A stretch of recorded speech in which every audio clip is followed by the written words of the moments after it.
নারায়ে তাকবীর।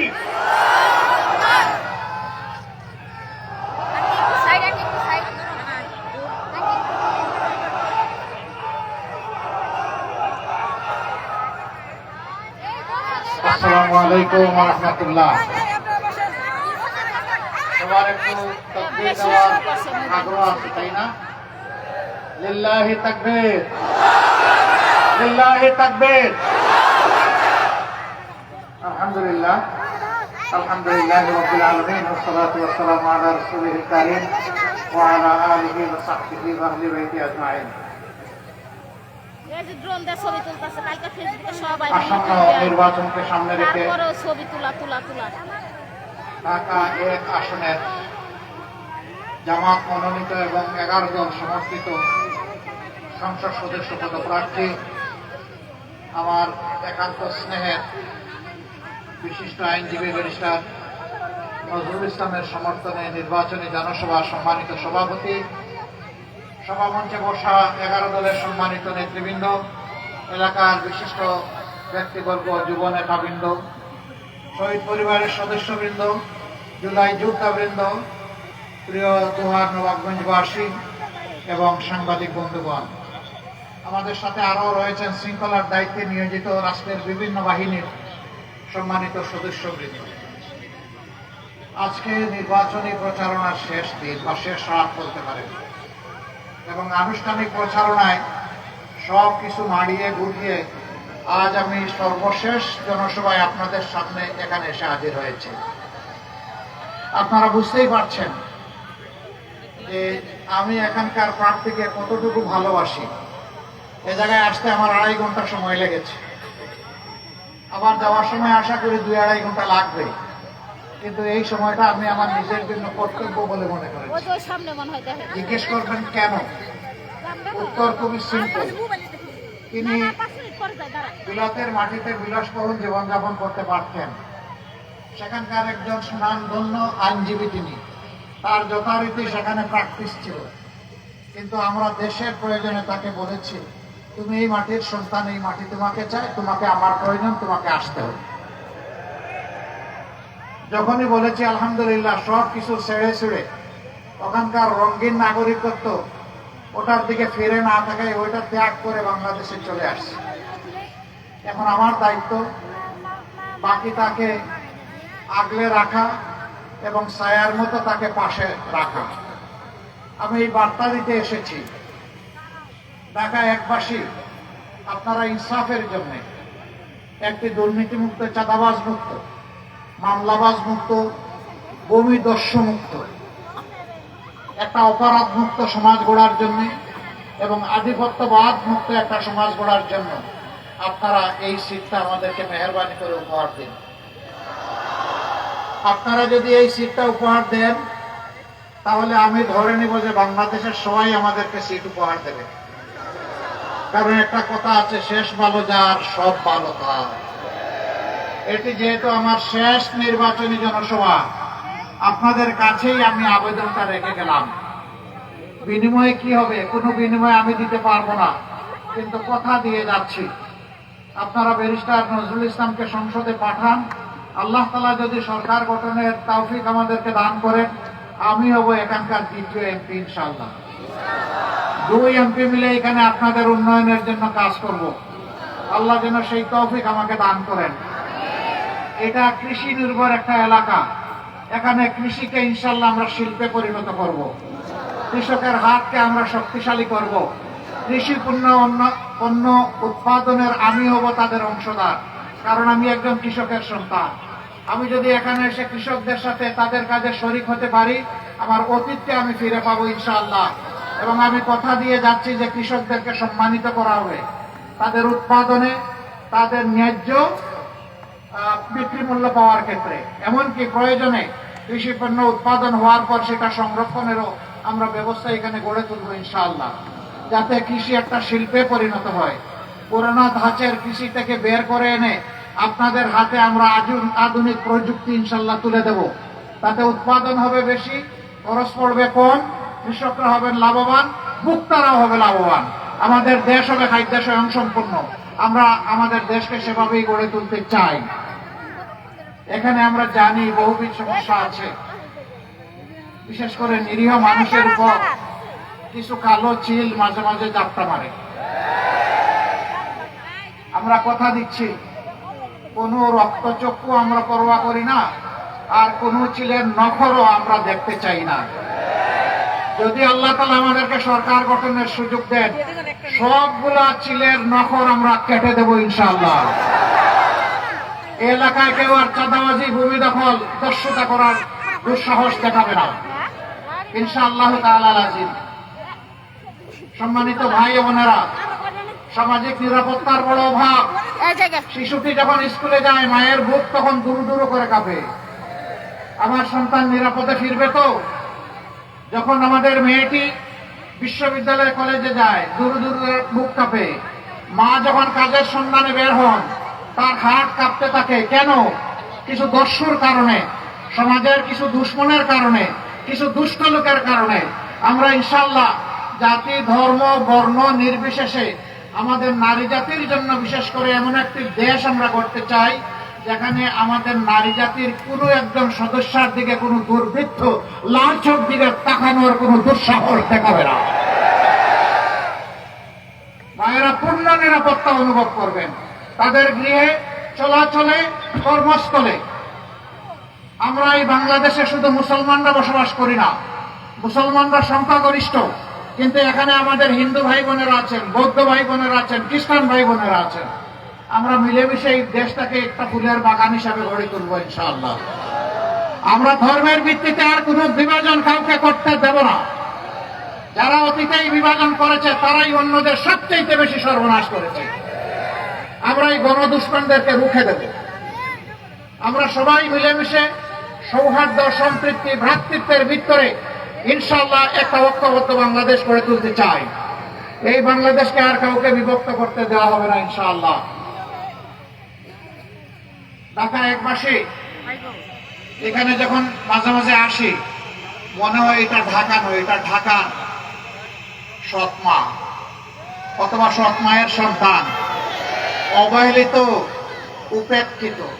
আমাদের অঙ্গীকার, যে এলাকা যত বেশি অবহেলিত, আল্লাহ তাআলা আমাদেরকে শক্তি দিলে সেই এলাকা থেকেই আমাদের উন্নয়নের কাজ শুরু হবে। এটি তাদের প্রতি দয়া নয়, এটি তাদের বঞ্চনার কম্পেনসেশন, ক্ষতিপূরণ। এই ক্ষতিপূরণ আগে দিতে হবে, তারপরে অন্যদের সাথে তাল মিলে তারা চলবে ইনশাআল্লাহ। এবং বাংলাদেশের 56,000 বর্গ মাইলের 1 ইঞ্চি জমির উপর আমরা বেইনসাফি করবো না, বেইনসাফি কাউকে করতেও দেব না। আপনারা আমাদের উপর আস্থা রাখতে পারেন। আমাদের নেতৃবৃন্দ যারা দুনিয়া ছেড়ে শহীদ হয়ে চলে গেছেন, দেশ এবং জাতির খেদমত করা ছিল তাদের অপরাধ। সেই অপরাধে তারা দণ্ডিত হয়েছেন। এই জন্যই হাসি মুখে ফাঁসির তক্তার উপর তারা দাঁড়াতে সৎসাহস করেছিলেন, কারণ তারা জানতেন দেশপ্রেমের কারণেই তাদেরকে খুন করা হচ্ছে। ভাই ও বোনেরা, সেই আস্থাটুকু আপনারা রাখেন। আমরা ইনশাল্লাহ আপনাদের আস্থার প্রতিদান দেব। সাংবাদিক বন্ধুরা এখানে এসেছেন, আজকের এই শেষ জনসভা থেকে আমি জাতির কাছে আহ্বান জানাতে চাই, আমাদের যুব সমাজ, তরুণ সমাজ, আমাদের নারী সমাজ, আমাদের কৃষক, শ্রমিক, মুঠে মাঝি, মজুর, মেহনতি জনতা, ব্যবসায়ী, সকল পেশার শ্রেণীর মানুষ এখন একটা পরিবর্তন চাচ্ছে। পুরোনো বন্দোবস্তের ওই রাজনীতি আর পছন্দ করে না। বিশেষ করে জুলাই যুদ্ধেরা পুরানো রাজনীতিকে টিকিয়ে রাখার জন্য, জীবন দেওয়ার জন্য তারা যুদ্ধ করে নাই, তারা করেছে ওই রাজনীতির কবর রচনা করার জন্য। আমরা প্রতিজ্ঞাবদ্ধ, আমরা আমাদের জুলাই সেই সমস্ত শহীদ এবং যোদ্ধাদের আকাঙ্ক্ষা পূরণ করব ইনশাআল্লাহ। আমরা ইনসাফের বাংলাদেশ, বৈষম্যহীন বাংলাদেশ, দুর্নীতি মুক্ত বাংলাদেশ, চাঁদাবাজ মুক্ত বাংলাদেশ, দখলবাজ মুক্ত বাংলাদেশ, আধিপত্যবাদ মুক্ত বাংলাদেশ এবং মানবিক বাংলাদেশ ইনশাআল্লাহ আমরা 18 কোটি মানুষকে উপহার দেব। আজকে আবার আমি একদম স্পষ্টভাবে বলে যাচ্ছি, আমি জামাতে ইসলামের বিজয় চাই না, আমি 18 কোটি মানুষের বিজয় চাই। 18 কোটি মানুষের সরকার চাই, কোন পরিবার, গোষ্ঠী, কোন দলের সরকার চাই না। এ সরকার হবে জনতার সরকার। এই জন্য আমরা আমাদের নির্বাচনী ইশতেহার তৈরি করেছি জনতার মতামত নিয়ে। সেই মতামতের প্রতিফলন হবে ইনশাআল্লাহ। যুবক বন্ধুগণ, তোমাদের প্রতি আমাদের অনুরোধ, আমরা তোমাদেরকে কোনো বেকার ভাতা দিতে পারবো না। আমরা তোমাদের প্রত্যেকের হাতকে দেশ গড়ার কারিগরের হাত বানাতে চাই। তোমাদের হাতে আমরা এই দেশের চাবি তুলে দিতে চাই। বাংলাদেশ নামের একটি উড়োজাহাজ, সেই উড়োজাহাজের ককপিটের পাইলট হিসেবে তোমাদেরকে বসিয়ে দিতে চাই। ওই উড়োজাহাজ নিয়ে তোমরা রকেট গতিতে সামনের দিকে এগিয়ে যাওয়া। পিছনের কাসুন্ডি যাবার কাটে যেন আমাদের দিকে ফিরেও তাকাবো না। পিছনে ফিরে তাকানোর আমাদের কোনো সময় নেই। 54 বছর আমরা নষ্ট করে ফেলেছি। আমাদের সম্পদ লুণ্ঠন করে, চুরি করে বিদেশে পাচার করা হয়েছে। আমরা কথা দিচ্ছি, আল্লাহ আমাদেরকে সরকার গঠনের সুযোগ দিলে ওই লুণ্ঠনকারীদের মুখের ভিতর দিয়ে পেটে হাত ঢুকিয়ে তোমাদের সম্পদ আমরা দেশে ফিরিয়ে আনবো ইনশাআল্লাহ। এবং সেই সম্পদ রাষ্ট্রীয় কোষাগারে জমা হবে। সেই সম্পদ দিয়ে যুব উন্নয়ন হবে, তরুণ তরুণীদের উন্নয়ন হবে। তাদের হাতে নৈতিক এবং তাদের হাতে দুনিয়ার সর্বাধুনিক শিক্ষা তুলে দেওয়া হবে। তখন আর বেকারের মিছিল বাড়বে না। এরা দেশে এবং প্রবাসে যেখানেই থাকুক, এরা হবে ওই সমাজের সর্বশ্রেষ্ঠ মানুষগুলো। প্রিয় দেশবাসী, আজকের এই দোহারের জনসভা থেকে আমি আরেকবার আপনাদেরকে আহ্বান জানাই। বারবার সুযোগ দিয়েছেন আমাকে, তাদেরকে দেখেছেন, এখনো দেখছেন। আমাদেরকে আপনারা দেখেছেন। মেহেরবানি করে একটিবারের জন্য অন্তত আমাদেরকে আপনাদের মূল্যবান ভোট দিয়ে পরীক্ষা করুন। একটিবারের জন্য পরীক্ষা করুন। আমরা এই দেশকে কি দিতে পারি একটু দেখা আপনারা সুযোগ গ্রহণ করুন। আমি আস্থার সাথে বলতে চাই, যারা আল্লাহকে ভয় করে দেশ চালাবে, আল্লাহর রহমত এই দেশের উপর নেমে আসবে। এই দেশ সম্মানিত হবে। এই দেশ ইনশাআল্লাহ অগ্রগতি এবং উন্নতি লাভ করবে। এই দেশ আর বিত্তার ঝুলি নিয়ে দুনিয়ার কোথাও ঘুরবে না। দুনিয়ার দরবারে ইনশাআল্লাহ মাথা উঁচু করে দাঁড়াবে। তরুণরা, যুবক যুবতীরা তৈরি হয়ে যাও। এই দেশের চাবি আমরা প্রস্তুত করছি তোমাদের হাতে তুলে দেওয়ার জন্য। যুবকরা কি রেডি? যুবক যারা হাত তোলেন, আবার হাত তুলেন, ভালো করে হাত তুলেন। প্রস্তুত দেশের দায়িত্ব নেওয়ার জন্য? ইনশাআল্লাহ আমরা দেওয়ার জন্য প্রস্তুত। আমরা তারুণ্যের বাংলাদেশ গড়তে চাই। আমরা নতুন বাংলাদেশ গড়তে চাই। আমরা পরিবর্তনের পক্ষে স্লোগান দিতে চাই। আমরা সাফ জানিয়ে দিতে চাই, আমরা ভাঙবো কিন্তু মদ খাবো না। আমরা আর কোন আধিপত্যবাদ মেনে নেব না। আমি পরিষ্কার বলে দিচ্ছি, বিভিন্ন ধর্মীয় সম্প্রদায়ের ভাই বোনদের উপর যারা অতীতে অত্যাচার করেছেন, তাদের দিন শেষ। এদিন আর ফিরে আসবে না। আমাদের এই ভাই বোনকে আমরা বুকে রেখে, বুকে ধারণ করে বাংলাদেশ গড়বো ইনশাআল্লাহ। সবাই ভালো থাকবেন, আমাদের জন্য দোয়া করবেন। আমরা কোনো অলিক ওয়াদা কাউকে দেই নাই, মিথ্যা দুঃখাবাজের ওয়াদা দেই নাই। যা পারবো না সেই রঙিন স্বপ্ন আমরা দেখাই নাই। যা বাস্তব তাই আমরা বলার চেষ্টা করেছি। আমি কৃতজ্ঞতা আদায় করতে চাই বিশেষভাবে যারা প্রবাসে অবস্থান করছেন। তারা দুইভাবে আমাদেরকে দারুণভাবে সহযোগিতা করছেন, তাদের রিমিটেন্স দিয়ে। আর বিশেষ করে জুলাই বিপ্লবে জীবনের মায়া, চাকরির মায়া ত্যাগ করে তারা প্রবাসের সর্বত্র সংগ্রামী এবং বিপ্লবী ভূমিকা পালন করেছেন। জাতি তাদের কাছে ঋণী। যেদিন প্রবাসীরা আওয়াজ দিয়েছিল আজকে থেকে আমাদের রিমিটেন্স স্টপ, সেই দিনই কিন্তু হাসিনার মস্তক করতে ভেঙ্গে খান খান হয়ে গেছে। প্রবাসী বন্ধুগণ, কথা দিচ্ছি, গাল ভরা বলি নয়, সম্মানের তাজ হিসাবে আপনাদেরকে আমরা মাথায় উঠাবো ইনশাআল্লাহ। বিদেশেও থাকবেন সম্মানে, দেশে যখন ফিরবেন তখনও সেই সম্মান আপনাদেরকে দেয়া হবে। আমরা জানি সিন্ডিকেট আপনাদেরকে কি কষ্ট দেয়। বিদেশে যেতে হলে অন্য দেশ যেখানে 10 টাকায় যায়, এখানে আপনাদের 50 টাকা পে করতে হয়। বিমানবালা অন্য দেশের যেখানে 1 টাকা, এখানে আপনাদেরকে 3 টাকা দিতে হয়। আমরা সব সিন্ডিকেট ভেঙে তস তস করে দেব, যার যার অধিকার তাদের হাতে তুলে দেব। কোনো কারণে কোনো ভাই কিংবা বোন বিদেশের মাটিতে প্রবাস জীবনে যদি ইন্তেকাল করেন, তার লাশ নিয়ে এক খেলাখেলি হবে না।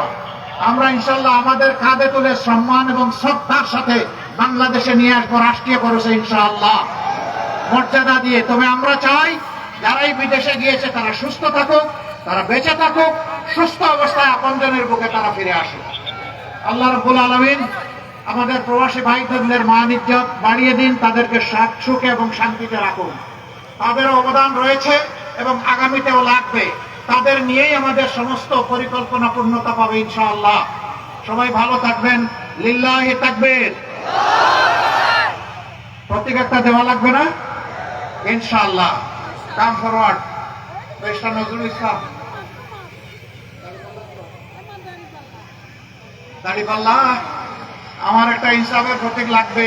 এই যে আছে এখানে, মাশাআল্লাহ মাশাআল্লাহ, এটাই চলবে। জাতির দায়িত্ব নিতে হবে, শক্ত করে আমার মতো মুষ্টিবদ্ধ করে ধরতে হবে। 2 আঙ্গুল দিয়ে ধরলে হবে না, 5 আঙ্গুল দিয়ে শক্ত করে। প্রতীক আছে, কোন সে প্রতীক? ইনশাআল্লাহ ইনশাআল্লাহ জিতে যাবে। মা বোনদের দোয়া নিয়ে 12 তারিখ সারাদিন ইনশাআল্লাহ সকাল সন্ধ্যা সিল মারো ভাই, সিল মারো, জোরে সুরে সিল মারো। ইনশাআল্লাহ জিতে যাবে। বিজয়মালা নেতা আছে, কোন সে নেতা? কোন সে নেতা? আরে আমার নাম বলবেন না, এখানে কোন সে নেতা? কোন সে নেতা? ইনশাআল্লাহ জিতে যাবে ইনশাআল্লাহ। মাশাআল্লাহ, আলহামদুলিল্লাহ। ভোট একটা গেল, আরেকটা বাকি আছে না? কোন ভোট সেটা? কোন ভোট? কি বলবেন? এই জন্য নতুন বাংলাদেশ লাগবে, লাগবে না? এই নতুন বাংলাদেশ মুখে তুলে নেওয়ার জন্য হাবো। গণভোটে কি বলবেন? প্রথম ভোটটি হবে হা, দ্বিতীয় ভোটটি দাঁড়িপাল্লা ইনশাআল্লাহ। মনে থাকবে? সবাই মিলে আমি বলে দিচ্ছি, এখানে একটু শুনলাম কারা কারা একটু উস্কানি দিচ্ছেন। মাথা গরম করিয়ে না, এখন মাঘ মাস। মাঘ মাসে গরম হলে চৈত্র মাসে আউট হয়ে যাবে ব্রেক। ধৈর্য রাখেন, জনগণের উপর আস্থা রাখেন। জনগণের উপর আস্থা রাখার নাম হচ্ছে গণতন্ত্র। গণতন্ত্রের প্রতি সামান্য বিশ্বাস থাকলে অন্য কাউকে বিরক্ত করবেন না। মনে রাখবেন, কাউর খেয়ে কেউ এখন বাঁচে না।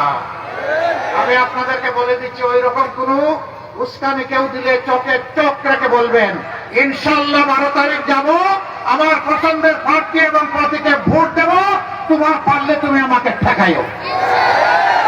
বলতে পারবেন?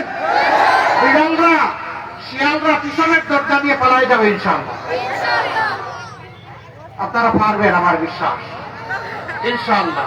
লিল্লাহি তাকবীর, লিল্লাহি তাকবীর। ইনকিলাব ইনকিলাব, জিন্দাবাদ জিন্দাবাদ।